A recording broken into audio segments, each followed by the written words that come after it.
Hello students, constitutional law की आज की क्लास में हम बात करेंगे right to freedom of religion के बारे में, अर्थात धार्मिक स्वतंत्रता का मूल अधिकार। Right to freedom of religion consist करता है आर्टिकल 25 से लेकर आर्टिकल 28, अर्थात 4 articles right to freedom of religion की बात करते हैं। हमें और भारत में रहने वाले हर व्यक्ति को धार्मिक स्वतंत्रता प्रदान करते हैं, अनुच्छेद 25, 26, 27 और 28। तो आइए हम क्लास शुरू करते हैं। आर्टिकल 25 की हम लोग सबसे पहले बात करेंगे। आर्टिकल 25 रिलेटेड है अंतःकरण की स्वतंत्रता से। भारत, इसकी जो लैंग्वेज है वो ये है कि भारत में रहने वाले मतलब सभी व्यक्तियों को, तो सभी व्यक्तियों, यहाँ ये नहीं कह रखा कि केवल और केवल नागरिकों को। आर्टिकल 25 केवल नागरिकों की बात नहीं कर रहा है, ये बात कर रहा है सभी व्यक्तियों की, चाहे वो भारत में रहने वाले नागरिक हो या फिर कोई विदेशी व्यक्ति हो। तो भारत में जो व्यक्ति रह रहे हैं उन सभी व्यक्तियों को अंतःकरण की स्वतंत्रता होगी, अर्थात फ्रीडम ऑफ कंसाइंस।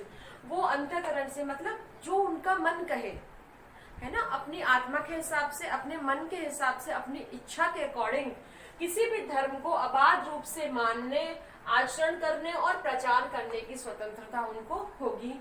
देखिए, अंतःकरण की स्वतंत्रता का मतलब हुआ कि अपनी इच्छा के अकॉर्डिंग, अपनी इच्छा अनुसार, जहां पर किसी का भी कोई भी दबाव व्यक्ति पर नहीं होगा। वो अपनी इच्छा से, अपने मन से वो किसी भी धर्म को मान सकता है, किसी भी धर्म का अबाध रूप से मानने। अबाध का मतलब हो गया बिना किसी रुकावट के, बिना किसी बाधा के। तो अबाध रूप से क्या कर सकता है, वो मान सकता है, मतलब उसमें आस्था रख सकता है। अब किसी भी भगवान की वो पूजा कर सकता है, किसी भी रूप में वो ईश्वर की पूजा कर सकता है, चाहे वो किसी भी धर्म में आस्था हो, चाहे लाइक हिंदू धर्म में है, ईसाई धर्म में है, इस्लाम में है, तो वो उनको मान सकता है, उसमें आस्था रख सकता है।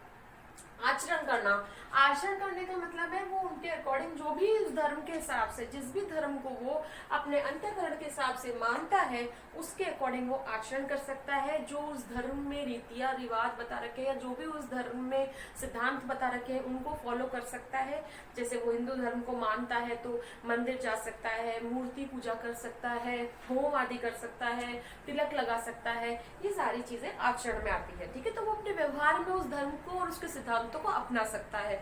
इसके अलावा प्रचार करने की स्वतंत्रता, मतलब राइट टू प्रोपोगेट ना, तो प्रचार करने या प्रोपेगेशन करने का मतलब हुआ कि अपने विचारों को किसी अन्य तक पहुंचाना। तो जो कोई व्यक्ति धर्म को मानता है, उस धर्म से संबंधित सिद्धांतों को, अपने विश्वासों को किसी अन्य व्यक्तियों तक प्रचार भी वो कर सकता है, उनको बता सकता है अपने रिलीजियस बिलीफ्स को ना, कि मेरे धर्म से संबंधित ये विश्वास है, मेरा धर्म ये कहता है, तो वो यहाँ उसको प्रचार करने की स्वतंत्रता भी है।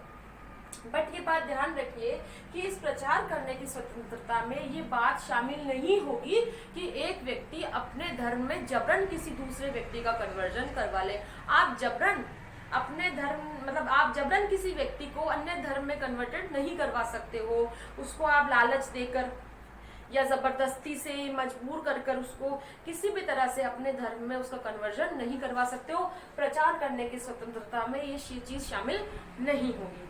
दूसरी बात ये होती है कि चूंकि हम सभी व्यक्तियों की बात कर रहे हैं, ये अधिकार सभी व्यक्तियों को प्राप्त है जो भारत में है।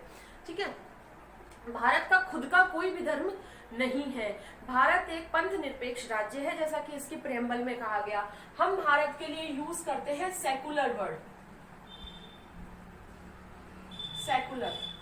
ये जो सेकुलर वर्ड है वो 42nd कॉन्स्टिट्यूशनल अमेंडमेंट द्वारा जोड़ा गया 1976 में, 42nd कॉन्स्टिट्यूशनल अमेंडमेंट जो 1976 में किया गया भारतीय संविधान में, उसके द्वारा जो 3 शब्द जोड़े गए थे, उसमें से एक शब्द था सेकुलर, जिसका मतलब होता है पंथ निरपेक्ष या धर्म निरपेक्ष, दोनों का एक ही मतलब है। ठीक है, तो भारत क्या है, पंथ निरपेक्ष राज्य है, अर्थात उसका खुद का कोई धर्म नहीं है। सभी धर्मों का वो सम्मान करता है और सभी को समान नजर से ट्रीट करता है, समान नजर से देखता है। ठीक है, तो भारत क्या है, एक पंथ निरपेक्ष राज्य है। इसके अलावा आर्टिकल 25 ये क्लोज फर्स्ट में जो राइट्स दे रखे हैं सभी व्यक्तियों को, उन राइट्स पर राज्य कुछ रेस्ट्रिक्शंस भी लगा सकता है। चूंकि हम हमेशा ये बात करते हैं कि fundamental rights are not absolute rights, ठीक है, उनके ऊपर रीजनेबल रेस्ट्रिक्शंस लगाई जा सकती है। तो इसी तरह से आर्टिकल 25 की अगर हम लोग बात करें जो धार्मिक स्वतंत्रता से संबंधित है, उस पर भी राज्य रीजनेबल रेस्ट्रिक्शंस लगा सकता है। किन किन के आधार पर लगा सकता है बेटा? लोक व्यवस्था के आधार पर, सदाचार के आधार पर और स्वास्थ्य के आधार पर राज्य को लगता है। तो इन आधारों के ऊपर, इन बेसिस के ऊपर वो रीजनेबल रेस्ट्रिक्शंस इंपोज कर सकता है, ठीक है। अब देखिए आर्टिकल 25 दो पार्ट्स में डिवाइडेड है। आर्टिकल 25 का फर्स्ट क्लोज जो है वो तो देता है पर्सन्स को राइट, ठीक है, उन सब व्यक्तियों को राइट कि वो धर्म को अपना सकते हैं, किसी भी धर्म को अपना सकते हैं, उसको मान सकते हैं, उसका प्रचार प्रसार कर सकते हैं, ठीक है, उसके अकॉर्डिंग आचरण कर सकते हैं। लेकिन जो इसका सेकेंड पार्ट है वो राइट देता है स्टेट को। किस बात के बारे में? इस बात के बारे में कि स्टेट जो है उन किसी धर्म को रेगुलेट कर सकता है, उस पर कंट्रोल रख सकता है। अगर स्टेट को लगता है कि उस पर रीजनेबल रेस्ट्रिक्शंस लगाए जाने चाहिए तो वो अपने अकॉर्डिंग उसको रेगुलेट कर सकता है, उस पर कंट्रोल कर सकता है। तो देखिए 25 का सेकंड पार्ट क्या कहता है? आर्टिकल 25 का सेकंड क्लोज कहता है राज्य को शक्ति प्राप्त है। राज्य की पावर की बात करता है कि राज्य को शक्ति प्राप्त है वो किसी भी धर्म के धार्मिक कार्यों को नियमित व नियंत्रित कर सकता है। किसको रेगुलेट और कंट्रोल कर सकता है? राज्य कर सकता है किसी भी धर्म के धार्मिक कार्यों को। अगर राज्य को लगता है कि किसी धर्म के जो धार्मिक कार्य है, को धार्मिक अनुष्ठान वगैरह है, उनको कंट्रोल करना चाहिए, रेगुलेट करना है, तो वो उनको रेगुलेट कर सकता है। जिसके बारे में 3 पार्ट्स दे रखे हैं कि वो कब उनको रेगुलेट एंड कंट्रोल कर सकता है। फर्स्ट, सामाजिक, आर्थिक, राजनीतिक कार्यों की वृद्धि के लिए। तो सबसे पहले तो राज्य कब रेगुलेट या कंट्रोल करेगा? सामाजिक, आर्थिक, राजनीतिक कार्यों की वृद्धि के लिए राज्य किसी धार्मिक कार्य की गतिविधि को नियंत्रित कर सकता है, ठीक है। तो किन किन पर्पसेस के लिए, चाहे वो पर्पस सोशलिस्ट हो, इकोनॉमिकली हो या पॉलिटिकली हो, उन कार्यों की वृद्धि के लिए वो किसी धार्मिक कार्य की गतिविधि को कंट्रोल कर सकता है। लाइक एग्जाम्पल मान लीजिए सामाजिक हित के लिए, राष्ट्रीय हित के लिए, अगर मान लीजिए कोई सड़क बनाई जानी है, कोई ब्रिज बनाया जाना है, जैसे लाइक आधुनिक युग में हम मेट्रो की बात कर ले, तो वहां पर अगर मेट्रो का निर्माण है, सड़क का निर्माण है, ब्रिज का निर्माण है और रास्ते में अगर कोई मंदिर आ रहा है या कोई भी धार्मिक जो स्थल है वो आ रहा है, तो उसको किसी अन्य जगह शिफ्ट कर देना। तो ऐसा राज्य क्यों कर सकता है? क्योंकि उस राज्य को अधिकार है यहाँ पर आर्टिकल 25 के क्लोज 2, ठीक है। तो वो उन मंदिरों को या उस धार्मिक स्थल को एक जगह से दूसरी जगह शिफ्ट करता है, तो वो राइट्स उसे यहाँ से अवेलेबल होते हैं, ठीक है।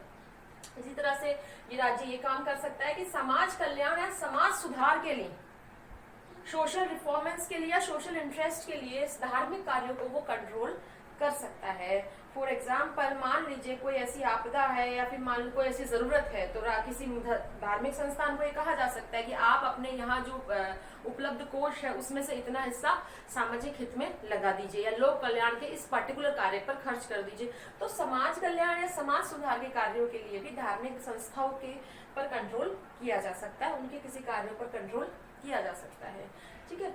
इसके अलावा हिंदुओं की सभी धार्मिक संस्थाओं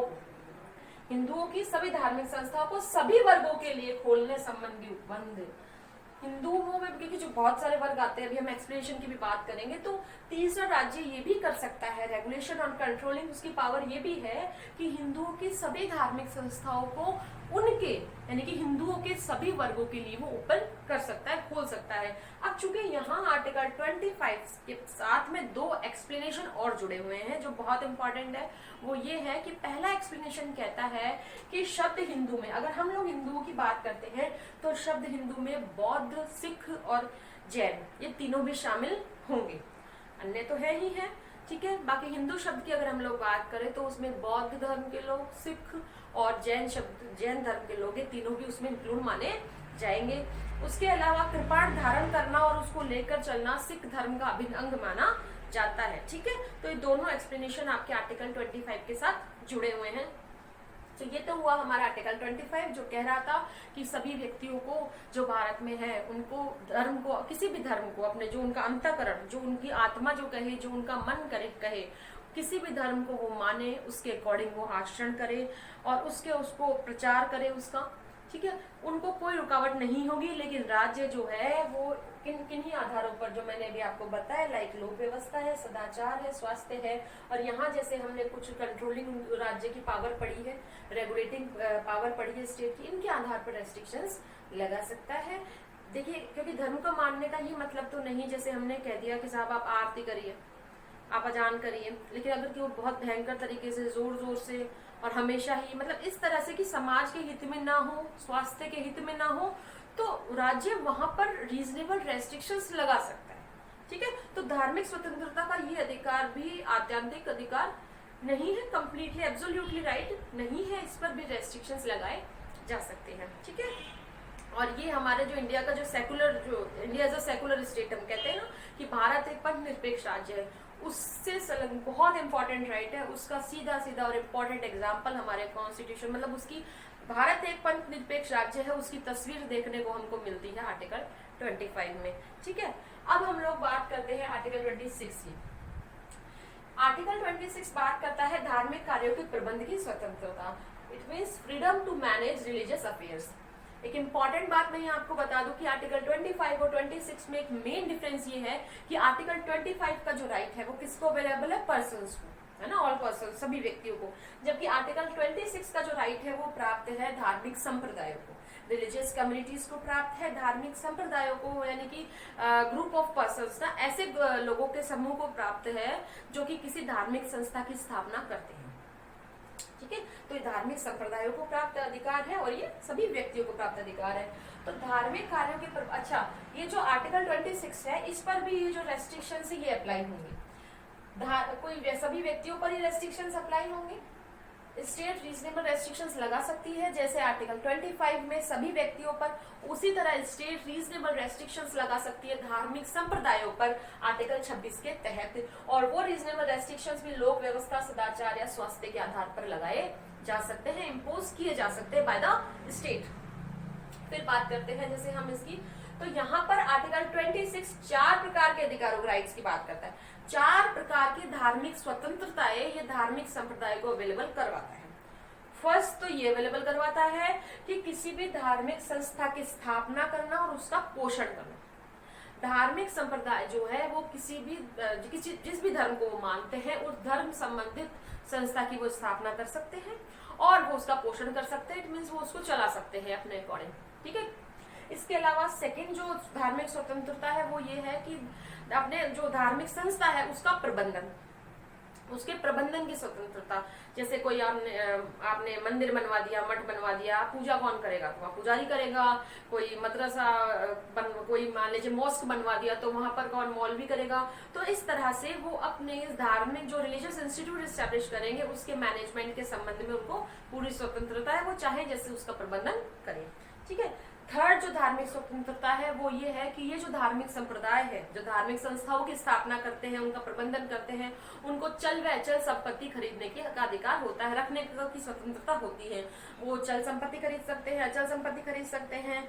जैसे उनके यहाँ पर कोई चढ़ावा आ रहा है, कैश आ रहा है, कोई मान लीजिए कोई जमीन उनके पास है, पेड़ उनके पास है, तो कहने का मतलब मूवेबल या इमूवेबल प्रॉपर्टी को भी वो धार्मिक संप्रदाय रख सकते हैं। ठीक है, फोर्थ, जो चल या अचल संपत्ति रखी जाएगी इन धार्मिक संस्थाओं के द्वारा उनका प्रबंधन विधि के अनुसार किया जाएगा। प्रबंधन तो कौन करेगा, वो धार्मिक संस्था ही करेगी प्रबंधन तो, लेकिन उसका प्रबंधन वो मनचाहा नहीं कर सकते। फोर्थ क्लोज क्या कहता है कि उनका जो प्रबंधन होगा चल और अचल संपत्तियों का, जो उस धार्मिक संस्था की है, उनका प्रबंधन जो होगा वो लॉ के अकॉर्डिंग ही होगा। ऐसा नहीं कि आपके यहाँ पर फॉर एग्जाम्पल जैसे बहुत सा चढ़ावा आ रहा है, दान आ रहा है आपके यहाँ पर, और आपने उस सारे पैसे को इकट्ठा करके किसी अवैध व्यापार में लगा दिया, है ना, आपने बहुत सारे हथियार खरीद लिए, गोला बारूद खरीद लिए, तो इस तरीके का काम जो अवैध है, अनलॉफुल है, वो काम आप वो पर्पज आप नहीं अपनाएंगे। आपके यहाँ जो पैसा आ रहा है, जो चलिए अचल संपत्तियां है, उनका यूज आप केवल और केवल लीगल पर्पज के अकॉर्डिंग ही करेंगे, लॉ के अकॉर्डिंग ही करेंगे। ठीक है, तो ये थे हमारे आर्टिकल 25 और 26। हमारे नेक्स्ट वीडियो में हम लोग आर्टिकल 27 और 28 के बारे में बात करेंगे। तब तक thank you all of you.